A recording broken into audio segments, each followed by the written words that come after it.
Hi there, I'm Colin Klupik. This is a jack plane. It's possibly one of the most misunderstood and unloved pieces of equipment in a workshop. Well, at least a school workshop. Well, at least the ones that I've come across anyway. In this video, I'm going to show you how to sharpen the blade. This is the result we're going to get at the end of this process. My minimum standard is to get a nice, clean mirror finish. Now, I'll say this right at the start. This is one method, and there are many others. What I'm about to show you is likely to split opinions. I'm not suggesting this is the best method, but it does get an excellent result. I've simplified this down a bit from a method that was taught to me by a pro woodworker. I had to simplify it because my main application at the time was working in school workshops where I needed to manage and maintain all kinds of equipment. And I needed a method that would get a good result, but not take all day. You can see here that this blade hasn't been sharpened in a while. That's because the plane hasn't been used in a while, and if you don't use tools like this, they tend to gather some surface rust. So I'll clean that off first. A bit of fine steel wool and water will do just fine. And as with most workshop equipment, if you don't use it, it generally starts to suffer all by itself. Machines and tools like to be used.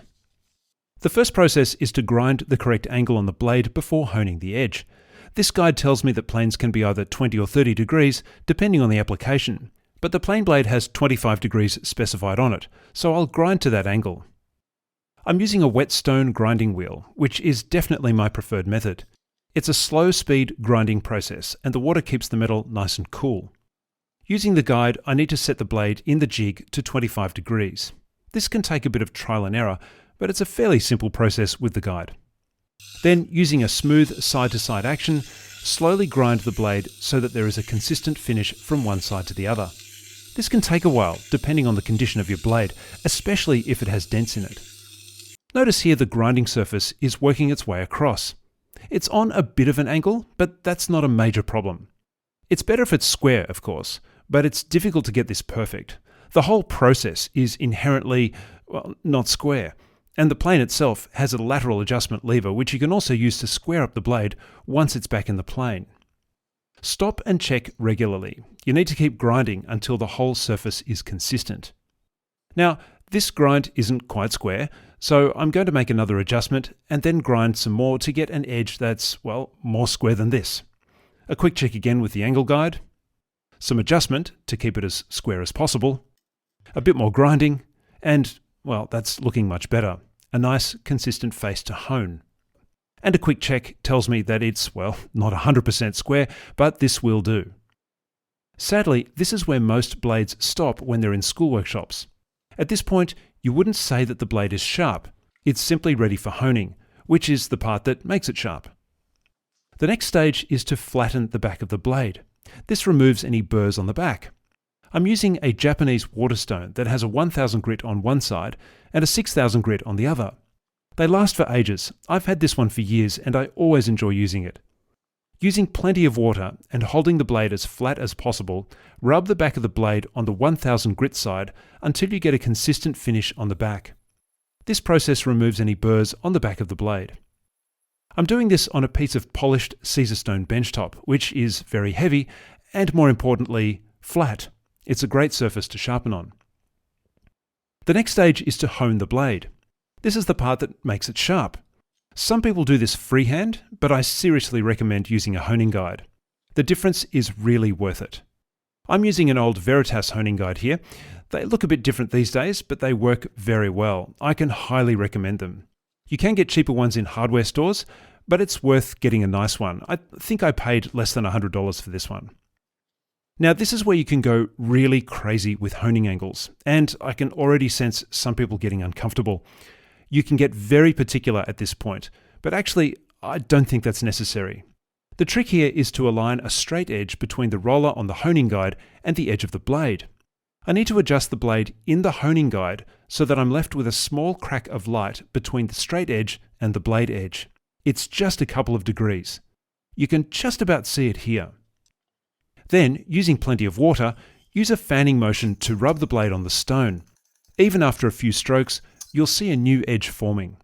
You don't need to sharpen the whole face, just the first 1.5 to 2 millimeters. That's all that's needed to do the cutting. Repeat this process until you get a nice consistent edge all the way across.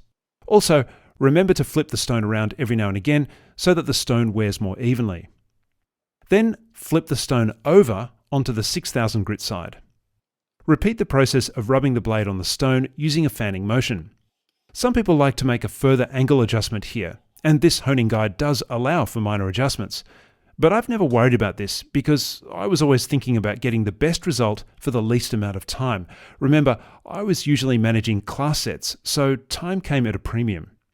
But as you can see, this process gives you a really nice mirror finish, and the blade is now very sharp. This is the minimum I would expect of a plain blade. The next stage is to flatten the back of the blade again, but this time on the 6000 grit. This removes any final burrs created by the honing process. The result is a really sharp, clean finish. Now I did also notice that the cap iron for this plane was a bit rusty, so I'll quickly give that a clean. Again, just some fine steel wool and water will do. Remember that the surface rust only really becomes a problem if you're not using your tools regularly, and not many people store their tools in a vacuum, so a bit of surface rust will happen. Lastly, I do one final deburr using an old bit of timber or sometimes even the edge of a bench. Again, I can hear people going crazy right now because I'm not using a strop, but I'm coming from a background where time is a real issue and it's about getting the best result for the time you have. And I found this works really well for me. It might work for you too. So that's one method to use for sharpening a plain blade. Now you might be wondering, seriously, do you go to that much effort every time? Well, yes and no. At the beginning, you do go to that much effort, but when you're then just resharpening and maintaining the blade, there's less work involved. Now, some of you might be thinking, oh, you don't use that method, use a diamond stone or an oil stone or some other kind of method. And well, look, that's all fine too. And I'm sure that there are many other good methods. And if you have one of those, please let me know in the comments. I'd love to read about it. The question is, would I use this method as well if I was managing a class set in a school workshop or with some design students? Well, yes, because I have, and because the results are generally very, very good. One of the things that you'll find is that if you spend a lot of time looking after your plane blades and also your chisel blades using pretty much the same method, it will actually rub off on the students. They'll notice that there's that bit of extra care going on, and they will then start to handle the tools with a little bit more respect. It's something that might surprise you, but it's definitely worth a try. So look, thanks so much for watching all the way to the end. There's been a fair bit to take in here. And if you did get value out of that, it would be great if you could like and subscribe. And we look forward to seeing you in the next one.